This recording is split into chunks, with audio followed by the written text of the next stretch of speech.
En fyrst að þessi auglýsing hér birtist í fréttablaðinu í morgun, frá Remax. Já, það halvu milljarður, 500 milljónir á þetta að kosta.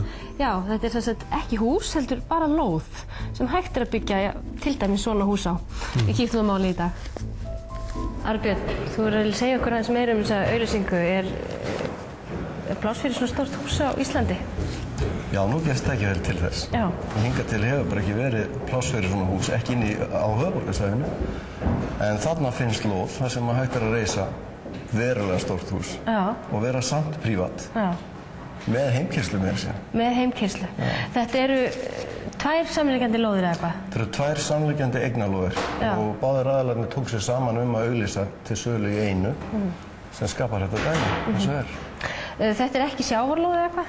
Nei, þetta er ekki sjávarlóð. Þetta er í Grónuhverfi á Arnarnesinu. Já. Frekar ofalega. Ísland í dag snuddaði aðeins hverfið í dag og komst að því að umrædd lóð við þessa götu, Hegranes. Til samanburðar gaman að geta þess að dýrasta villa Danmerkur einnig til sölu. Hún stendur við Strandvæginn við Eyrarsund og kostar 846 milljónir íslenskra króna, sem kannski svipað og eignin hér á Arnarnesi myndi kosta þegar búið að reisa á henni hús.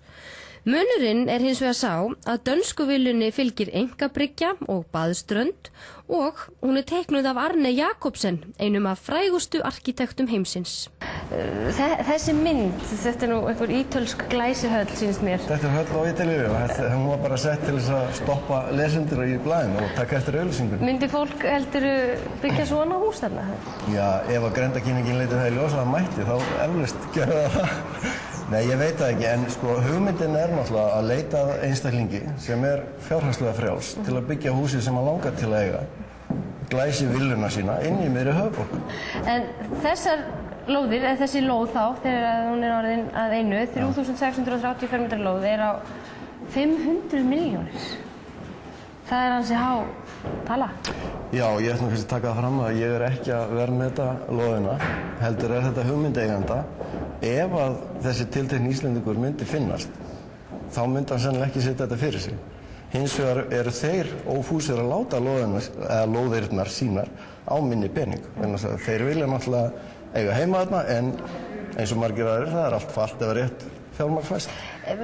Ertu bjartsýnn á þetta að seljast núna svona þegar ballið eiginlega búið að kveikja ljósin og allt? Sko, ef að ég væri fjárhagslega frjáls, þá myndi ég sennilega kaupa svo lóð og byggja villuna mína. En nú þegar komin aðili sem í samvinnu við aðra verktaka að búa til verkefni eða projekt til að selja erlendum aðila. Þeir eru konur með teikningu sem þessi erlendi aðili vill finna pláss fyrir og mér skilst að það sé bara verið að reikna út kostnað til að bera undir hann. Þannig að þetta gæti orðið að veruleika.